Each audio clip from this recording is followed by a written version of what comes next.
Coucou les mamas qui brillent, j'espère que vous allez bien par la grâce de Dieu. Moi ça va très bien comme d'habitude.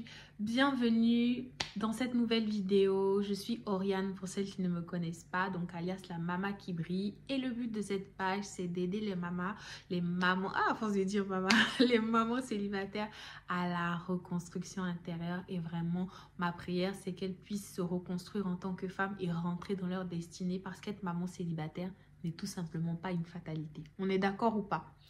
Alors, donc aujourd'hui, on va parler de comment gérer sa carrière professionnelle en tant que maman célibataire. Et oui, nous ne sommes pas des cas sociaux. Et non, non, non.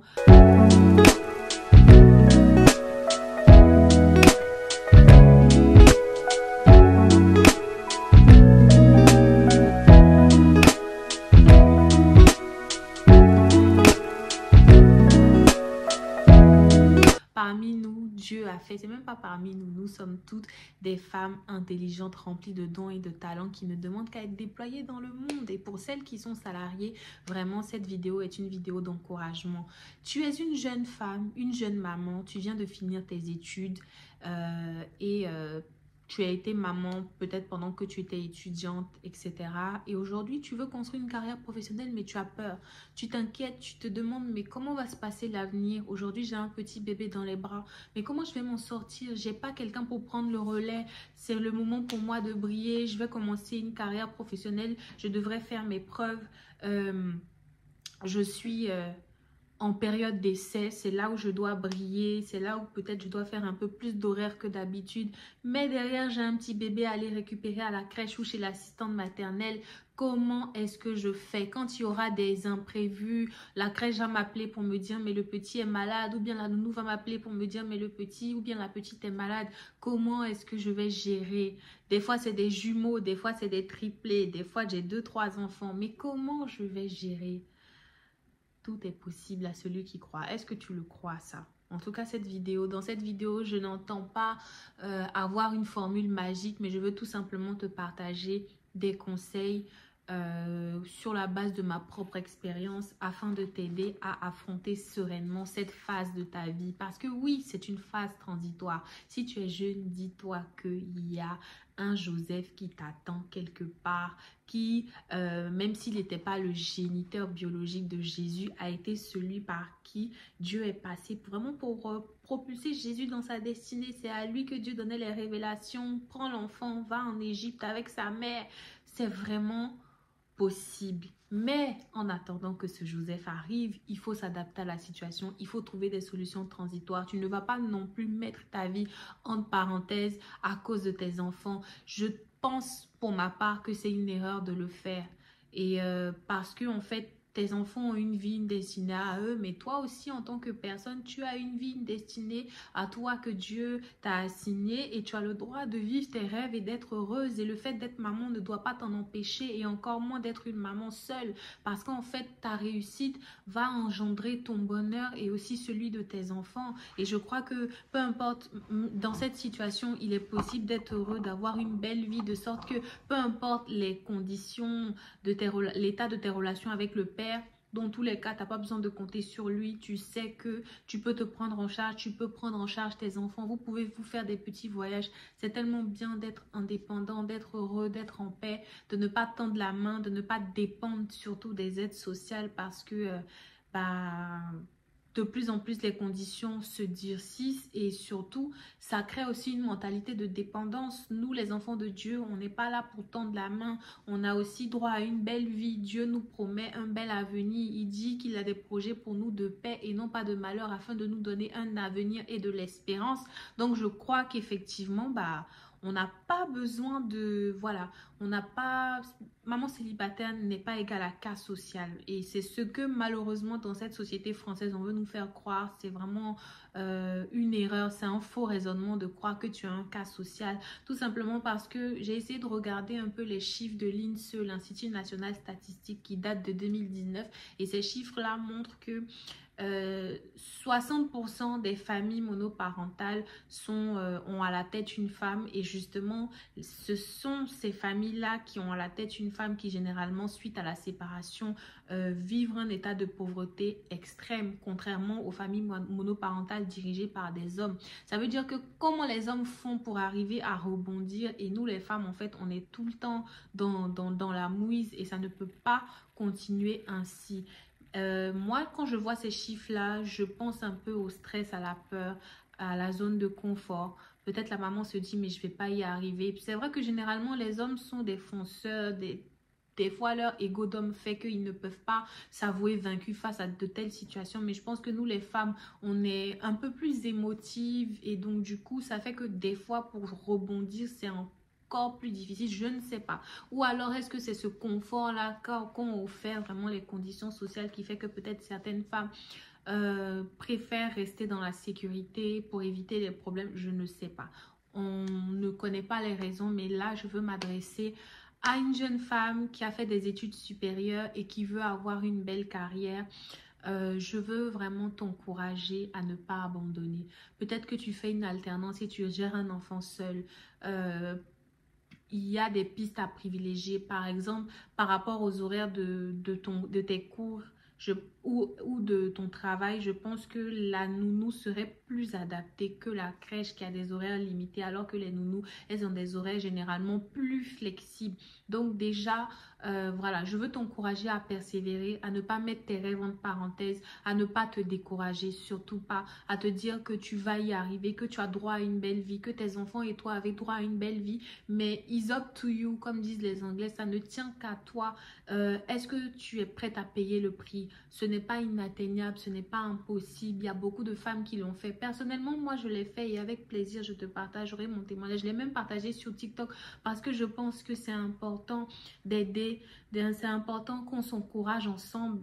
Et moi, à mon tour, vraiment, j'ai été encouragée. Et comme la Bible dit, bah, on se supporte entre nous, on s'entraide entre nous. Donc, si tu regardes cette vidéo, tu as peur, tu es effrayé, tu te dis, mais comment est-ce que je vais arriver? C'est possible. Premier conseil, la planification.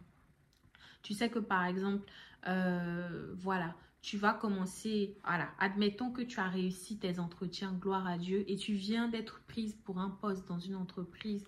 Qu'est-ce que tu fais? Tu sais quand est-ce que ton contrat va commencer. De toute façon, tu as négocié avec ton employeur le début de ton contrat. Si ce n'est pas encore fait, je t'encourage à négocier dans un certain délai qui te permettra de commencer à effectuer tes recherches de nounou si l'enfant est en bas âge.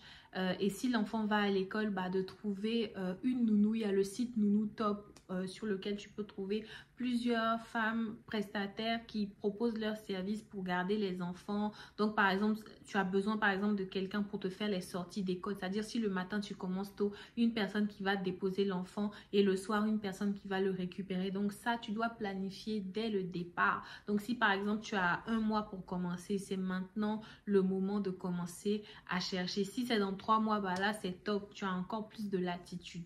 Donc, c'était vraiment pour t'encourager à ne pas te décourager, mais à mettre en place un plan d'action qui passe par la planification. Deuxième chose, il faudra aussi que tu puisses trouver une organisation du quotidien, parce que ton quotidien, en devenant une femme active, et puis ton quotidien quand tu étais à la maison ou avec les cours, tu avais quand même plus de latitude, ce n'est plus pareil. Donc maintenant, il faut que tu puisses t'adapter à ce nouveau quotidien. Donc ça te demandera de préparer les affaires la veille, ça te demandera de peut-être cuisiner à la semaine au lieu de la journée, au lieu de, voilà, chaque soir, pour te donner le temps de souffler, parce que c'est quand même un rythme qui est très très éprouvant, surtout si tu travailles loin. Donc vraiment, je veux t'encourager à prendre sur toi et à développer une routine, des routines en fait. Donc la première routine, ça serait déjà pour les repas, de cuisiner à l'avance, parce que quand tu rentres avec l'enfant le soir ou les enfants, vous êtes fatigué, et toi-même en tant que maman, déjà on pense que le travail intellectuel c'est pas fatigant, mais si, c'est fatigant. Réfléchis toute la journée, surtout si tu es dans un domaine assez complexe. Vraiment, c'est pas facile. Le cerveau est fatigué. Quand tu vas récupérer les enfants en bas âge le soir, ils sont fatigués généralement. Il y a beaucoup de caprices, il y a beaucoup de cris. C'est vrai que mentalement, tu es déjà là, Des fois, on peut péter les plombs, donc c'est pour ça que je veux t'encourager à prendre les devants des choses en planifiant la nourriture de la semaine, donc en instaurant ta routine. Le samedi ou bien le dimanche midi, quand tu cuisines, tu peux faire 2-3 repas en même temps. Comme ça, tu es sûr que, par exemple, sur les 5 jours à venir ou bien sur les 3 jours à venir, vous avez des choses à manger. Privilégie aussi les choses faciles. Par exemple, moi, il y a un truc que j'aime beaucoup faire le soir quand je descends, c'est aller prendre un poulet rôti qui est déjà fait. Si un chez Auchan ou bien un truc, des fois, ça coûte moins de 10 euros. Tu prends le poulet rôti, il est déjà fait. Tu peux faire accompagner de pommes de terre, accompagner de pâtes. Mais dans tous les cas, tu n'auras pas à cuisiner et tu auras un peu de temps pour te poser le soir, pour te reposer. C'est tellement important. Surtout des fois, quand on est en période d'essai dans un nouveau domaine, on a besoin de s'auto-former en fait pour... on va dire pour bien asseoir ses compétences et puis voilà, on va dire assurer aussi sa place au boulot parce qu'on t'a recruté pour quelque chose. Donc, il faut que tu fasses le taf et c'est pour ça que plus tu vas t'organiser en amont, plus le soir, une fois que les enfants seront couchés, tu auras un peu plus de temps pour toi, pour te poser, pour lire, te former sur ton domaine et puis même aussi prévoir un petit temps, même si c'est 30 minutes, 1 heure pour te changer les idées, si c'est lire un livre, regarder la télévision, être un peu sur les réseaux sociaux, mais quelque chose qui va te permettre de te libérer l'esprit. N'oublie pas d'avoir un petit temps pour toi. C'est tellement important pour évacuer la pression. Sinon, tu risques de faire un burn-out. Donc, voilà le conseil que je voulais te donner, la planification, l'organisation des repas, l'instauration de routines. Si tes enfants sont en bas âge, instaure des routines aussi pour les aider un peu à s'autonomiser et puis à ne pas que la charge pèse trop sur toi. Par exemple, quand vous venez de l'école, quand vous rentrez à la maison, par exemple, on ne réfléchit pas. On prend d'abord la douche, on prend toutes les douches avant de passer à table. Personnellement, je fais ça avec Yo-Yo et ça fait qu'on a quand même une certaine discipline. C'est-à-dire que le soir, quand on arrive, on ne cherche même pas à arriver au salon. On reste dans le couloir, on retire nos manteaux. Ensuite, on va dans les chambres, on prend les pyjamas. Direction la douche, tous les deux. Je lui donne d'abord sa douche. Ensuite, je fais la mienne. Et quand on est tout propre, parce que il y a un petit conseil que ma grand-mère me donnait. Elle disait que la douche, c'est comme un médicament. L'eau chaude, c'est comme un médicament. Surtout quand tu es dans un pays froid. Quand tu viens, tu es fatigué, tu es acculé. Des fois, tu as la tête comme ça. Mais quand tu prends une bonne douche chaude, qu'est-ce que ça fait du bien. Ça te relaxe, ça te détend. Même les enfants, parce que pour eux aussi, n'oublions pas, quand ils sont en bas âge, ils font les mêmes journées que nous en fait. Des fois, on ne réalise pas, mais si tu fais 8 heures au travail, dis-toi que l'enfant fait ses 8 heures parce que tant que tu n'as pas fini, bah, tu ne vas pas le récupérer. Donc finalement, il fait d'aussi longs horaires que toi et il est tout aussi fatigué que toi. Sauf que eux, comme c'est des enfants, bah, ça va se traduire dans des pleurs, des caprices et ça va t'agacer. Tu deviendras agacé, tu vas crier, tu seras nerveuse pour rien parce que toi-même, tu as déjà eu assez de pression dans la journée. Donc c'est pour ça que la douche avant les repas, c'est vraiment une bonne astuce pour se décharger de la pression de la journée et puis vraiment passer une belle soirée avec tes enfants. Surtout que vous ne vous êtes pas vus toute la journée. Ça sera vraiment l'occasion pour vous de passer un bon moment. Alors que si vous tous, avec la fatigue du corps, vous venez vous mettre à table, les enfants vont passer ici la nourriture, faire ça. Sachant que tu dois faire un peu le ménage quand ils finissent de manger. C'est vrai qu'au final, ça va créer un tel brouhaha dans ta tête. Donc, pour éviter ça, moi, je sais que l'astuce de la douche chaude, quand on rentre, on se met en pyjama, on met un peu de parfum, on se débarbouille. Qu'est-ce que ça fait du bien. Et là, maintenant, tu as la tête en paix.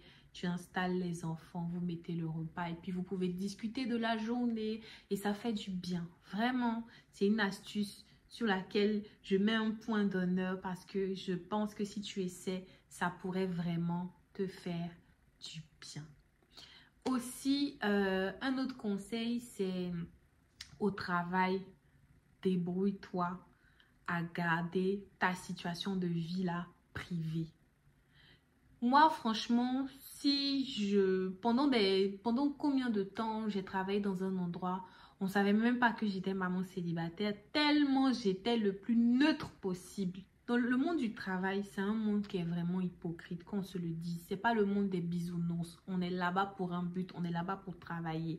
Donc, il y a certaines situations, il faut protéger sa vie. C'est vraiment ce que je pense. Il faut protéger sa vie, il ne faut pas s'exposer. Il ne faut même pas donner lieu à Voilà, donc c'est pour ça que moi je t'encourage autant que possible à préserver ta vie. S'ils savent, tant mieux ou tant pis, je sais pas. Mais autant que possible, ne laisse rien paraître. Parce qu'il y a des fois où tu seras très fatigué, il y a des fois où tu seras à bout, tu vas entendre tes collègues parler de leurs enfants, tu vas peut-être des fois être tenté de dire, ah oui, mais moi je suis fatiguée, en plus je suis maman seule. Non, il ne faut pas qu'ils aient pitié de toi. Tu dois rien laisser paraître. Si c'est possible, si cela t'est possible, viens maquiller tous les jours, apprêter, soit on flic, toujours de bonne humeur. Faut rien laisser paraître. Comme je te dis, c'est tellement important. Préserve ta vie, on ne sait jamais. Il y a beaucoup de situations qui peuvent se retourner contre toi. Donc, autant que possible, sache séparer ta vie privée de ta vie professionnelle.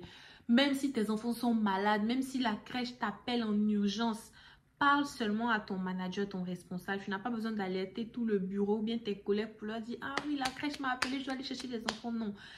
Pour ne pas être catalogué de personnes que oui, elle est maman célibataire, c'est un peu... Il ne faut pas qu'ils te prennent pour une cassos, non. Toi, tu es un enfant de Dieu. Ils n'ont pas besoin de savoir tous ces détails-là de ta vie, en fait. Préserve-toi, préserve ta vie privée.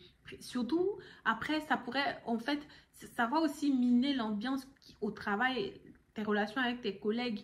Parce que toujours, c'est toi qui expliques tes problèmes, c'est toi qui expliques tes soucis. Des fois, il y a des collègues qui paraissent tellement sympas que tu as envie de te livrer à eux sur un plateau d'argent, mais c'est l'erreur à ne pas faire. Donc, à une maman célibataire qui m'écoute, qui travaille en entreprise, je t'encourage à mettre. Je te dis ça là, c'est pas que moi, j'ai connu ça. Je sais de quoi je te parle. Comme on dit, celui qui a vu le lion et puis celui qui n'a pas vu le lion n'ont pas la même manière de courir. Comme je sais ce qu'il y a dedans, je t'encourage, maman. Préserve ton intimité, préserve ta vie privée, mets une séparation nette entre ton travail et ta vie de famille. Des fois, quand on te pose des questions, ça paraît tellement naturel que voilà, ça paraît naturel de répondre. Mais la bonne nouvelle, c'est que tu n'es pas obligé de répondre. Et non, tu peux changer de sujet, tu peux passer à autre chose ou tu peux dire tout simplement, voilà, je préfère garder ma vie privée pour moi. Puis on renvoie un autre sujet, vous rigolez et puis ça va vite s'oublier. Mais au moins, t'inquiète pas, hein, ce message-là sera passé et c'est sûr que demain, personne ne te posera la question. Donc voilà, je récapitule les 3 conseils. C'est la planification en avance de la garde des enfants. C'est tellement important. Et si tu as un travail prenant, privilégié l'assistante maternelle, la nounou, avec un horaire plus flexible. Vous allez discuter des horaires du prix plutôt que la crèche qui est plutôt assez stricte en termes d'horaire. Deuxième chose, c'est l'organisation quotidienne. Prévoir les repas en avance pour pouvoir avoir du temps pour toi les soirs pour souffler un peu, c'est tellement important. Troisième chose, c'est instaurer des routines avec tes enfants pour que vraiment le soir, le retour à la maison, les repas se fassent dans la paix. Tu en as besoin. Privilégie vraiment la paix, le repos dans ta maison, surtout avec des enfants en bas âge, autant que possible. Évite les crises. Je sais que moi, avant, je pétais les plombs. Je partais dans la chambre et puis je criais, ah Seigneur, l'enfant là va me faire péter les plombs. Il se plaint trop, il pleure trop. Moi-même, je suis fatiguée. Donc, pour éviter tout ça, l'astuce de la douche le soir, avant de faire quoi que ce soit, c'est une thérapie. Et enfin, préserver ta vie privée. Donc, finalement, ça fait 4 conseils. Ok, quatrième conseil, préserver ta vie privée. C'est plus important que tout. Il faut savoir dissocier les deux. Quand tu sors du travail, c'est fini. L'entreprise reste là-bas. Mais quand tu es au travail, la maison reste là-bas. Donc voilà maman, j'espère que ces conseils t'ont fait du bien. N'hésite pas à partager cette vidéo à une amie, une soeur que tu connais, une jeune maman dans la vingtaine. Elle vient de finir son alternance ou bien ses études et elle veut commencer une carrière professionnelle, mais elle a peur, elle se dit mais je pourrais pas gérer, elle a envie d'abandonner. Dis-lui non, non, non, n'abandonne pas. N'abandonne pas tes rêves, tu dois avoir des belles ambitions. Tu peux devenir, occuper des postes de responsabilité, de direction, quoi que ce soit, mais tu n'as pas le droit d'abandonner. Il faudrait pas que tes études, toutes les études que tu as faites te servent à rien. Tu as eu un master, un doctorat. Oui, je parle aux mamans célibataires vraiment qui visent les grandes études, l'excellence. N'abandonnez pas. Ne laisse pas ton doctorat pour aller travailler peut-être au McDo parce que c'est une solution de facilité. Attention, je ne dénigre pas. Je veux dire juste que on peut faire ça en attendant comme un travail de subsistance. Ou bien des fois, tu as fait des études commerciales aussi pour devenir manager dans la chaîne de restauration. Ça, c'est différent. Mais je veux dire, si tu as fait des études, par exemple, pour travailler en entreprise dans un domaine précis, alors ne brade pas tout ça pour un boulot alimentaire alors que tu peux avoir plus simplement parce que tu as peur de sortir de ta zone de confort. Je trouve que ça serait un peu dommage. Encore une fois, je ne stigmatise pas de métier. Tous les métiers sont très bien. Au McDo, on peut très bien s'en sortir. On peut commencer équipier et puis finir directeur d'une chaîne de restaurants. Voilà. Donc, c'était juste un conseil euh, pour une maman célibataire pour qu'elle puisse aborder sereinement sa carrière professionnelle. Que Dieu te fasse du bien. N'hésite pas à t'abonner, à me suivre sur mes différents réseaux sociaux et on se retrouve pour la prochaine vidéo de conseils.